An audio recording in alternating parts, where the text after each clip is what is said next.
Et j'ai l'impression que je suis coordonné avec la couleur de la marque. Quasiment. Je me suis arrêté chez Sika parce que chez Sika il y a toujours un nouveau produit. Donc je leur ai demandé de me sortir un truc du fond des cartons. Mais bon, ils avaient prévu un peu d'innovation pour le salon. T'as vu comment ça rime? Bravo. C'était pas prévu. Hein. C'est un poète. Je suis très fort là-dessus, je suis très fort. Donc on va voir 3 produits, 3 usages différents.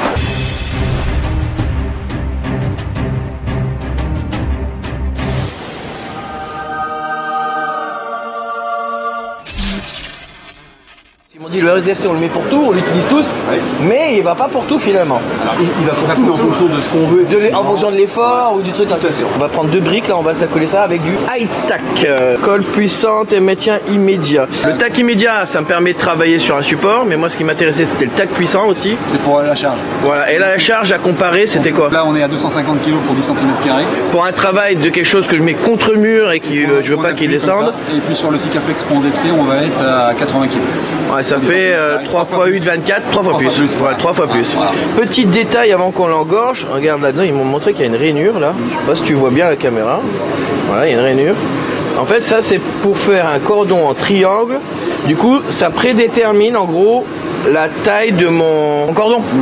Donc du coup, j'ai pas besoin de savoir si j'ai fait un petit cordon pas assez gros pour que l'adhérence fonctionne par rapport à l'objet visé, puisqu'en fait c'est lui qui le fait.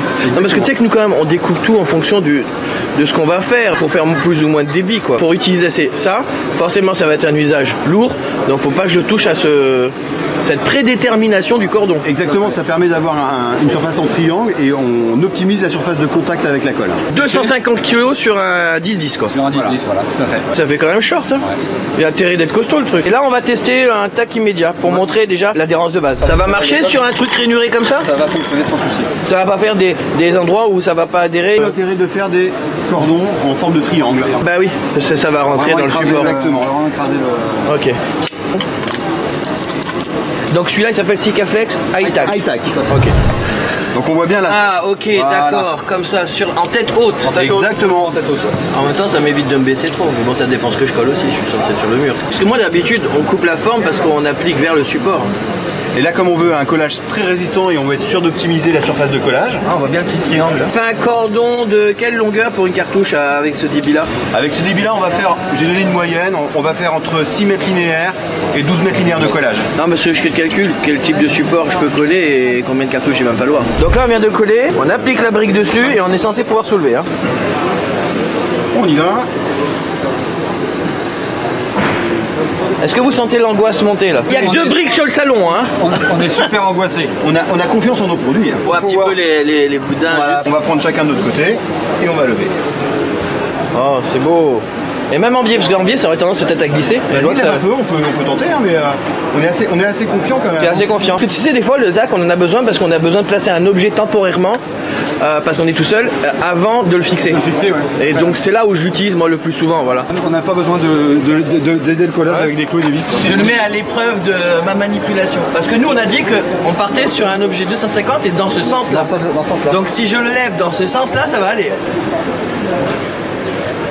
Ah ouais quand même, parce que là on travaille vraiment à la verticale. Bon, t'es quand même musclé hein, pour le coup. Hein. Ah c'est l'effet de levier.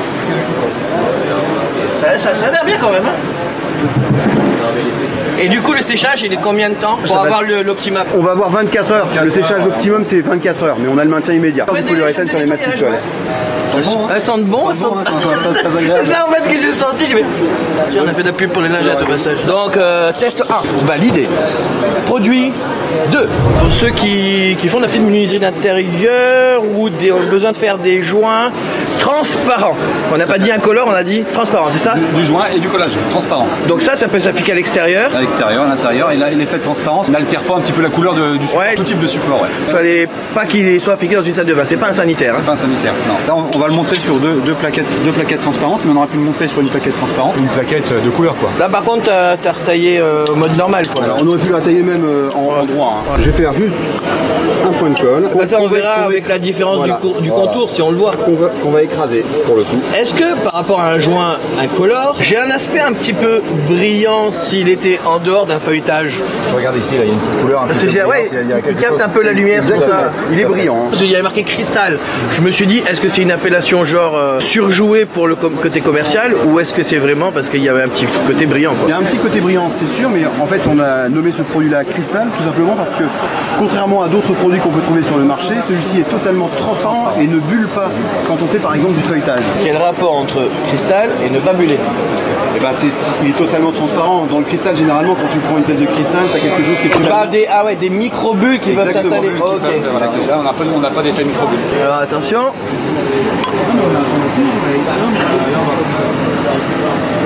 C'est là où on va voir s'il y a des bulles dans le feuilletage de toute façon.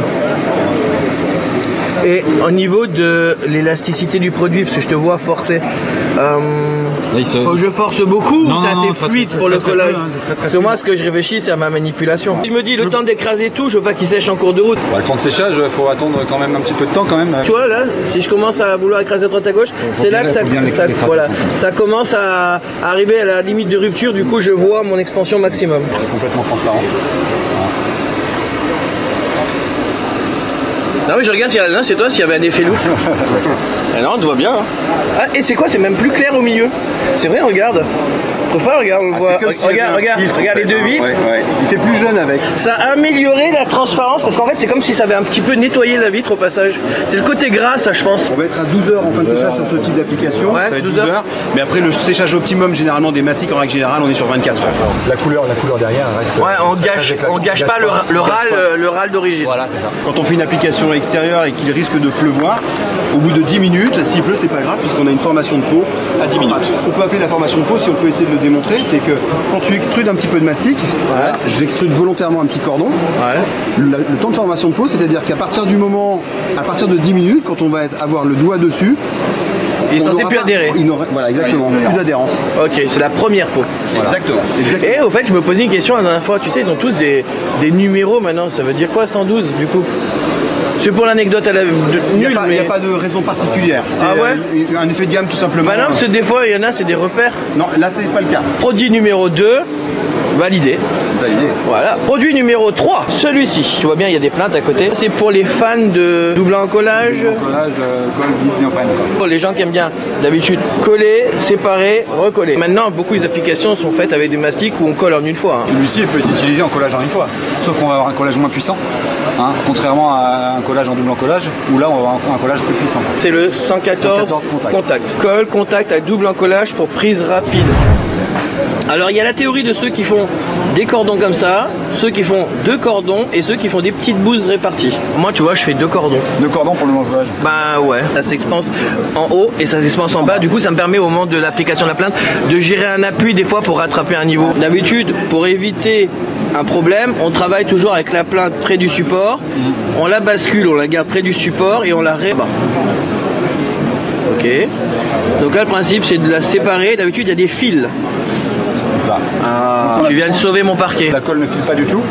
Donc aujourd'hui c'est quand même pratique et agréable par rapport au support. On ne va pas risquer d'en mettre dessus. C'est aussi beaucoup pour ça que les gens sont passés dans des styles un peu pâteux en une fois.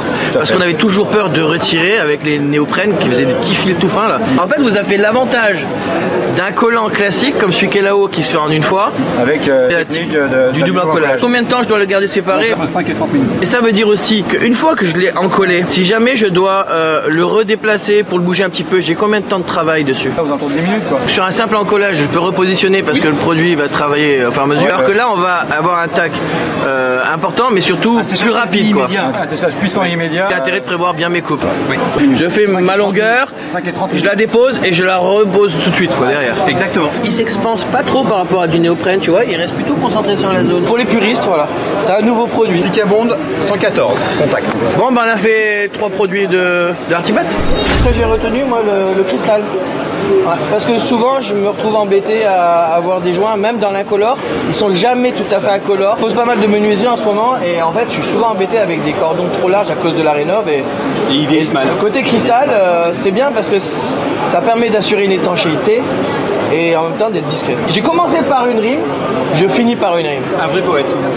Poète de chantier, mon gars. Il y a un site internet qui est très bien fait, qui est sika.fr. On a un flash code un code QR sur les cartouches ou sur la majeure partie de nos produits qui permet d'avoir accès directement à l'ensemble des notices techniques, à l'ensemble des éléments nécessaires à la bonne application ou aux bonnes informations sur le site. Merci. Merci. Salut, Allez, à bientôt. ciao les kids.